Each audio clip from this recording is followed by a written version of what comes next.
Por dentro da Amazônia, com o vice-presidente Hamilton Mourão. Com mais um programa Por Dentro da Amazônia, com o vice-presidente da República e presidente do Conselho Nacional da Amazônia Legal, Hamilton Mourão.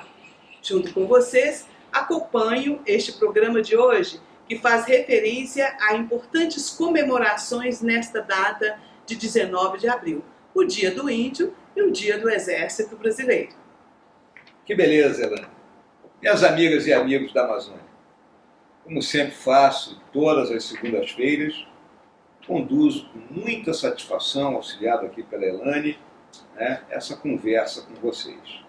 Como ela se referiu, hoje é um dia extremamente importante na história do nosso país, porque comemoramos o Dia do Índio, a população original aqui do nosso Brasil, e o Dia do nosso Exército Brasileiro, que tiveram não só o índio como formador do Exército, mas o próprio Exército, participação importantíssima na história do nosso Brasil.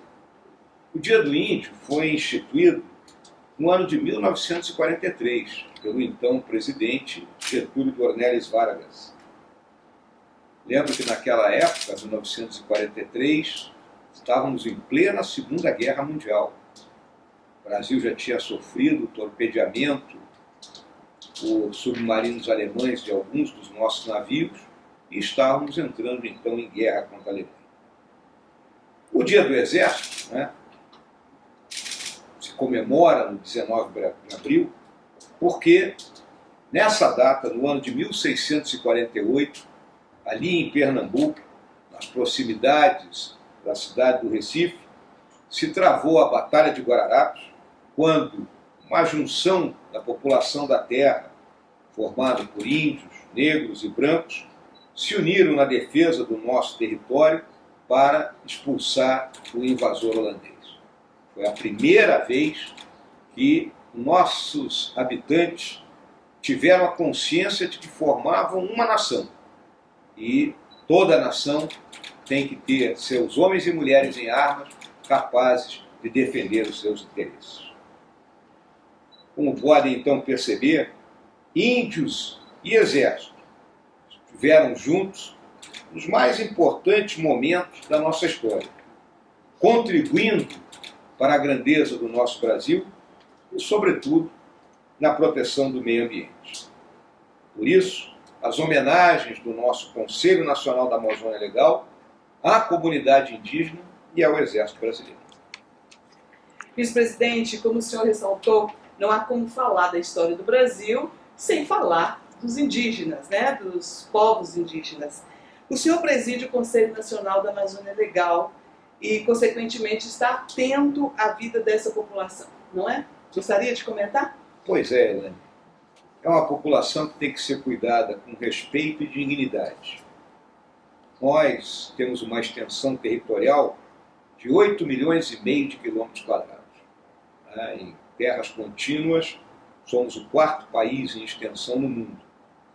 Mas quero destacar que 14% do território brasileiro, ou seja, em torno de 1.100.000 quilômetros quadrados, é ocupado por 443 áreas indígenas regularizadas e que se localizam em todos os biomas, não só aí na Amazônia. Aí nós temos a maior quantidade de terras indígenas, mas temos em todos os lugares do Brasil, no Nordeste, no Sudeste, no Sul e no Centro-Oeste. Segundo a nossa Fundação Nacional do Índio, a FUNAI, estima-se hoje a população indígena em cerca de 1 milhão de pessoas. E a maior concentração está aí na região norte, na Amazônia. Os resultados do último censo, de 2010, indicam que os diferentes grupos indígenas se comunicam por meio de 274 línguas diferentes, divididos aí em 305 etnias. São dados de extrema relevância e que sempre devem ser considerados a qualquer momento em que se planejem iniciativas voltadas para o bem-estar desse segmento da nossa sociedade. General, quais as ações do Conselho da Amazônia que impactam a vida do indígena, particularmente da região norte? Olha, Elane, tão logo nós assumimos a presidência do Conselho, foi identificada a urgência em estabelecer ações de combate aos ilícitos, aos crimes que são praticados na floresta. Prioritariamente, queimadas e desmatamentos. Por isso, a primeira providência foi implementar uma operação de garantia da lei e da ordem, por decisão do nosso presidente Jair Bolsonaro, é a operação denominada Verde Brasil 2, e que está sendo finalizada no próximo dia 30 de abril. Outra medida de impacto foi a moratória do fogo, com a proibição de queimadas legais pelo período de 120 dias. Agora, temos o Plano Amazônia 2021-2022, que vai dar prosseguimento ao enfrentamento aos crimes nas florestas que foram iniciados pela Operação Verde Brasil 2. Com tudo isso, eu quero demonstrar que o êxito das ações voltadas para o desenvolvimento da região está diretamente vinculada à inibição de crimes ligados aos ilícitos ambientais e fundiários. Outro exemplo, Elane, é um tema muito sensível e extremamente debatido, que é a questão da exploração mineral, extrativista e até mesmo por meio de agricultura e pecuária, que naturalmente abrange o solo indígena e deve ser rigorosamente regulada e fiscalizada, de modo a não permitir ilegalidades, uma vez que esses cuidados são de responsabilidade do governo federal.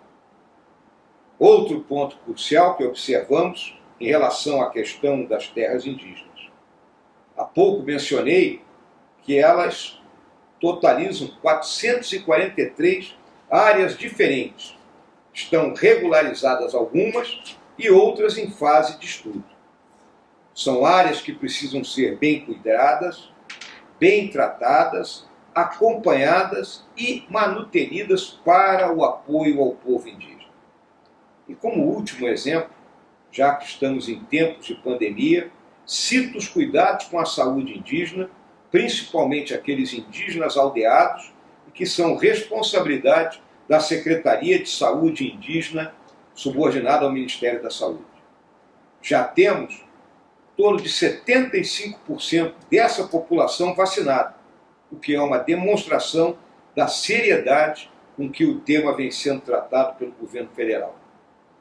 São esses exemplos do esforço do governo do presidente Bolsonaro em proporcionar o desenvolvimento de políticas de proteção territorial, conservação da biodiversidade nas terras indígenas e benefícios nos campos ambiental, social e econômico, permitindo assim que os nossos irmãos brasileiros de origem indígena tenham uma vida condigna e de acordo com o tempo em que vivemos, ou seja, mantendo sua cultura tradicional, mas com acesso, né, a todas as benesses que o mundo moderno pode lhes proporcionar. Minhas amigas e amigos da Amazônia, mais uma vez encerro essa nossa conversa agradecendo a audiência e lembrando que precisamos continuar mantendo os cuidados preventivos contra essa epidemia, contra esse vírus do Covid-19, mesmo aqueles que tenham sido vacinados. Pois enquanto não tivermos a quase totalidade da população com acesso à vacina, é necessário manter esses cuidados, de usar máscara, higienizar as mãos, lavar as mãos, seja com água e sabão, seja com o uso do álcool gel, e evitar as aglomerações. Fazendo isso, vamos manter a nossa saúde, a nossa rigidez física e, principalmente, não vamos saturar o nosso sistema de saúde com pessoas doentes. Lembra que não é só o Covid que afeta as pessoas. Outras doenças continuam por aí e que muita gente não consegue ser tratada porque os nossos hospitais públicos hoje estão totalmente dedicados ao combate à epidemia. Meu grande e fraterno abraço a todos e até a próxima segunda-feira.